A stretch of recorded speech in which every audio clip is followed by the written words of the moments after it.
একটা মশা বাড়িতে ঢুকবে। দু জায়গা ও বাবা, এটা তো মাছি। ফালতু। আরে এই দেখো তো, টিনের উপর মাছি। এর উপর আবার মাছি কোথায়? বাবার সঙ্গে একটু মাছি, হ্যাঁ? আরে না না, ইয়ার কি কেন মারবো? দেখো দেখো, সত্যি তো টিনের উপর মাছি।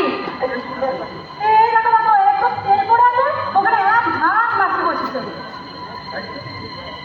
তাই তো।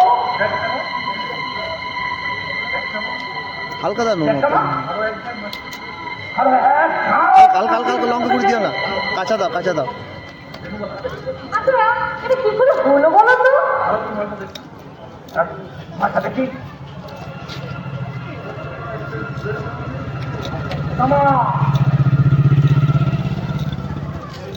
জল দিয়ে গেছে। শালা শালা আমাকে এই গুড়ে গুড়বে যেন মাল বসিয়ে দিয়ে গেল। আচার তেল নেই? পুরো গুঁড়ো টেনে দিই, উপরে একটুখানি কীটনাশক তেল দিয়েছে। তাই আমি প্রথমটাতে একটু তেলের গন্ধ পাচ্ছিলাম। কোনো ব্যাপার নয়। হ্যাঁ শালা রে, কত দিবি? প্রত্যেক সপ্তাহে 3 করে মানুষ দিয়ে যা। জমা 3 মাসে একেবারে প্রোডাকশন বোনাস। চল ধর ধর আমাদের মাল আমার হাতের মুঠোয়। প্রোডাকশন ধর। পুজোতে দুটো